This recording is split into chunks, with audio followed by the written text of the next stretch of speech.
girls, welcome back to another special episode of the Slip Angle.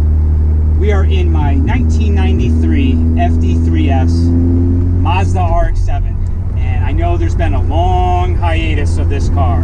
Basically, it had some issues years ago when we were at Limerock Park's Proving Grounds before it was even called the FCP Euro Proving Grounds, and it just kind of sat for a little while. Last year, Matt and I sorted everything out, and now we are back. The car is in its latest state of tune, making 430 horsepower at the rear wheels. And boy, oh boy, the new FCP Proving Grounds venue is a wonderful track layout for this. I think it's going to be good. My fingers are crossed here. So we're getting up to temp here, and we are going to go into our hot lap and see how she can do. I would really love it if I can get this thing into the 38s, but it might be a bit of stretch with these tires. These are 235 square Toyo Proxys Sport tires.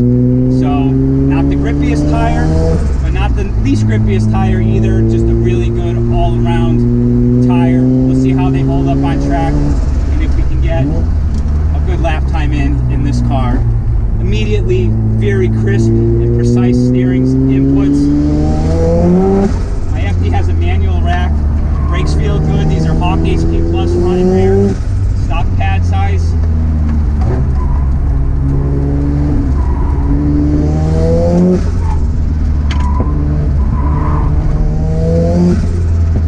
Alright, here we go. We're going to start our first lap. Feel a little bit of lack of front grip here. I don't know if we're going to get into those 38s.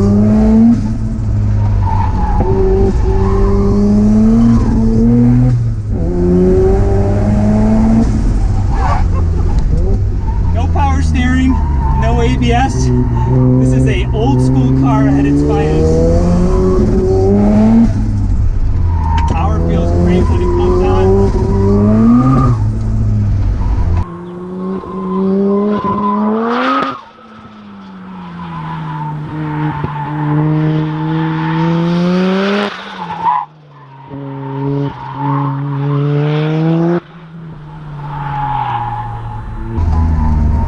I can tell already by the amount of grip that we have in these tires.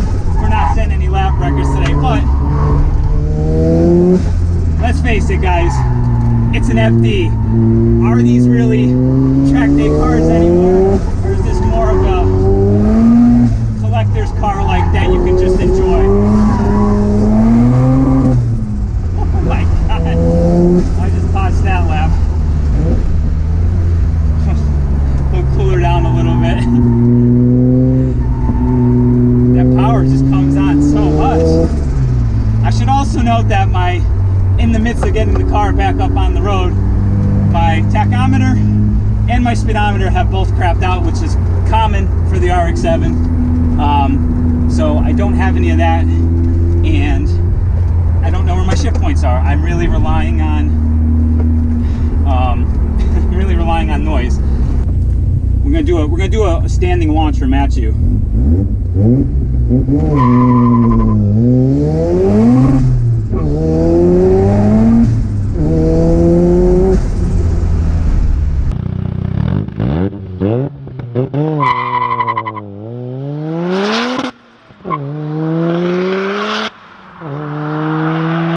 Yeah, these tires are not the best suited for a track. I'm really just kind of fighting understeer and oversteer everywhere. Almost feels like my Z4M. On the street though, I feel like the grip is more than adequate to exploit the car and enjoy its balance.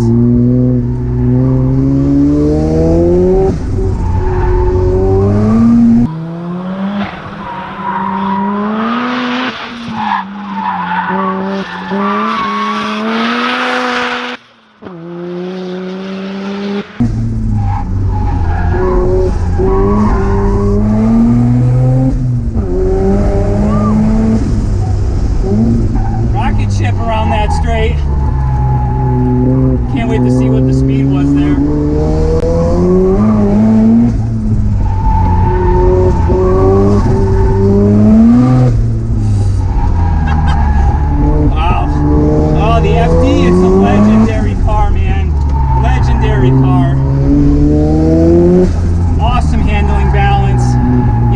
car is still a stock gearing, which proving grounds track is definitely lighter.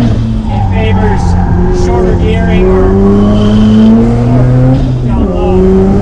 Here, on that straightaway, you can definitely make some use of that power.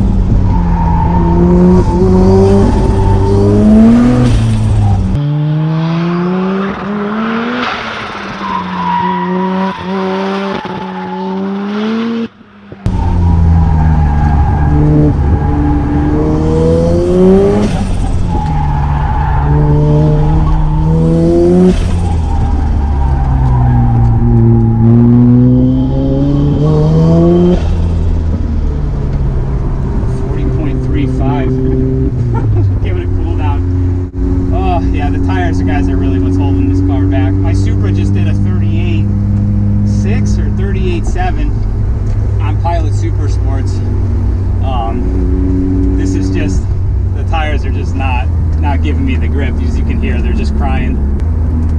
All right, guys, so it appears that my catch can is already filled up and it's starting to spill out a little bit. So we're just gonna, instead of trying to go for fast lap time, we are just going to do some handling balance impressions and then call this one. I know it's not what you wanted to see, but this car means a lot to me. It's a special car and I want to preserve it. I don't want to thrash on it too much.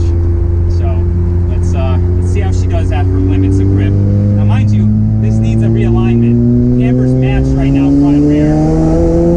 Not as ideal for Hooney stuff.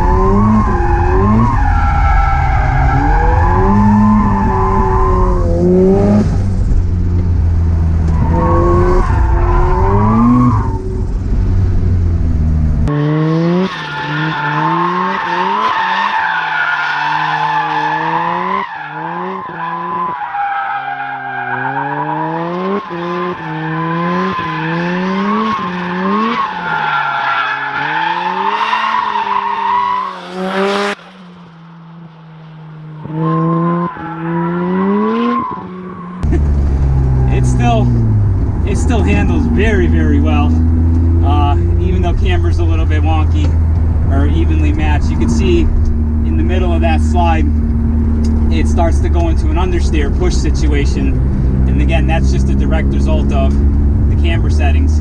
This car begs for more front camber and probably corner weighting, but now that we have scales, that's something that we'll be able to do in-house. So we'll definitely spend some more time on the setup on this year, and maybe I'll get a second set of wheels and tires for track day stuff like this. Handling balance at the limit, even with like a less than ideal alignment, is still wonderful. And that's one of the best things about the FD RX-7 is just how forgiving it is. It's so good in that regard. One of the best double A-arm suspension cars ever. And I can't think of anything else from out of the 90s that comes even close to this in terms of its balance at the limit. And again, that's just because of how Mazda engineered the double A-arm setup in the rear with those pillow ball joints. It just takes a lot of that spring out of the arm, so it makes it more forgiving at that limit. Such a good car. Such a good driver's car, man. It will always be a legendary driver's car.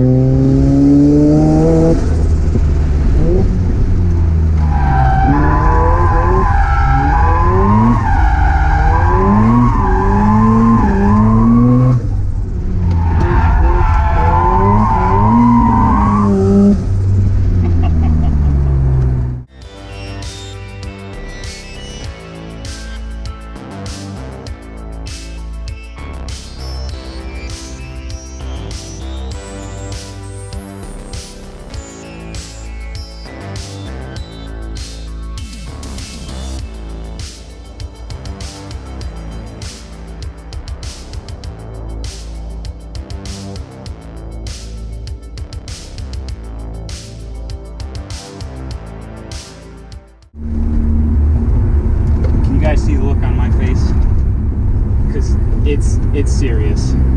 I can't. Man, it's so funny because I just hopped out of my Supra.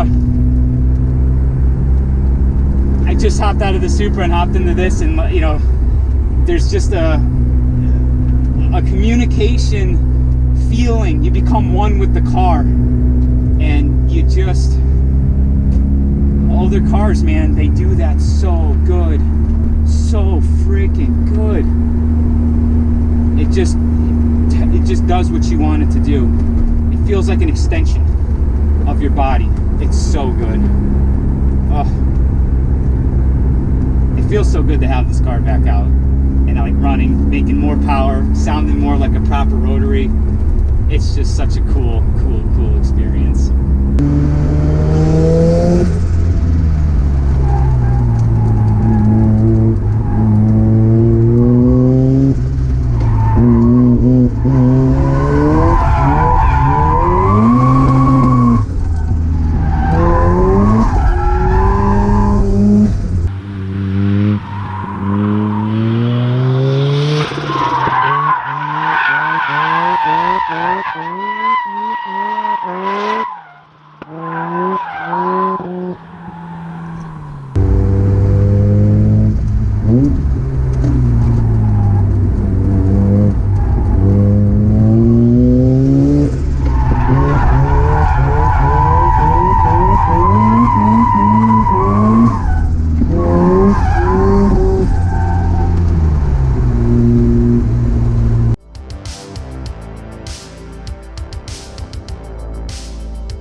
Boys and girls, your boy Quinn is at a loss for words with this one because it is just an epic JDM legend from the 90s. I have to keep telling myself this is a car from 1993 in the US, 92 in Japan. It's everything that makes up a proper driver's car, but it puts it in just like such a cool chassis and package. I was gonna say package, but the chassis is perfect size for a sports car. Mazda spent so much time trying to make it as light as possible. You know, my car sitting right now is about 2650 with full of fuel, so it's fairly lightweight. You know, manual rack, no ABS. I don't have anything in this car. I don't even have AC anymore. It just has heat. But you are just one and connected with it. The rotary engine, especially turbocharged like mine is, with a single turbo and a street port, it really gives you that rotary rasp, just very visceral, raw experience that you would long for in a driver's car. And I'm an NA guy, right? Like, I love naturally aspirated, but there's something so sweet about a properly turbocharged rotary, and it really suits the character of the car. Even for an older chassis with just a couple of braces on it, it's able to handle and deal with the power that this is making, like, pretty darn good. Now, I'm getting to the limits of it, let's be honest, and certainly grippier tires would keep this thing way more composed. My street impression on the Toyo Proxys Sports was pretty good. I thought that they would be an okay dual purpose, but they're just really not fully up to the task for track duties. But man, handling balance is just so blissful. This is a true driver's car. FR, front midship, really. The 13B sits behind the front shock mounting points, so you have nice sharp turning on it. You can really pick your angle however you want. It rotates beautifully on brakes. I mean, this is one of the best drivers. I mean, what am I saying? I don't know why I'm saying this. It's just like my brain firing, but that's what brought me to this car in the first place. This is why the RX-7 was always like my favorite sports car, is because not only does it look the part, I mean, it delivers on all of its performance. It just delivers at every angle. Except it could use a little bit more torque. But we're going to change that. I'm putting a 4.4 diff in this. I think that will just give it just a little bit of that extra down low power that it needs, for especially on a track like the FCP Euro Proving grounds, where you have these like sort of slower, tighter turns. I think that will help me stay into the power band and not fall out of it as much. But man, I love it, and I feel very blessed and fortunate to be able to own such a cool car. And I hope you guys understand that, you know, it is an old car. It is becoming harder to find parts, and I didn't want to, you know, completely wreck it on track and like abuse it. But I want to show you, who may not ever have the privilege to experience a car like this, because they're becoming so far and few, and the prices are just outrageous now. But I want to be able to share this with you and to show you, I mean, it really, really was a JDM hero car, legend, you know. And I would say between this, the NSX, the Skyline, and the Mark IV Supra, this by far is still the best handling, best driving one of them all. It really is. So that is it for this one, guys. Thank you so much. We'll see you in the next one.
That was fun today. That was a great day. What an awesome day this was. Yeah, we've said this before. We said this time and time again, but this is like the best venue.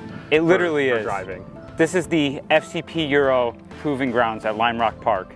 And honestly, I think this is one of my all-time favorite tracks, just in the sense that you can really test the car's potential in every aspect on here without having to worry about duffing it into a wall. Yeah, it's super safe, tons of runoff. I think I've learned more about driving and like handling a car at the limits here than any like HPD event that I've ever done on a big track. I would absolutely agree with that. Yep. And today was an awesome day. We tested Sarasota Super Sports Performance, their LS3 ND Miata. ND1 V8 Miata. Wasn't that a wild ride? Yeah, the modern Shelby Cobra. Oh, so wicked. Yep.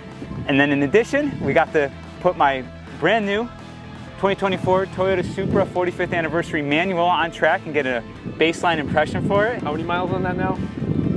I think we rolled in here with 185 on the clock. Yeah, he's doing the proper hoon-in. I did a proper break-in before doing this. Yeah. And then we also brought the FD out. This hasn't seen the light of day in years. Oh. What a good time. Yeah, it's been a great day. So, guys, if you want to check out and do some of this driving on your own, I highly, highly recommend check out the FCP Euro Proving grounds. It is that good, and I don't just say that about any racetrack. Mm-hmm. Do it.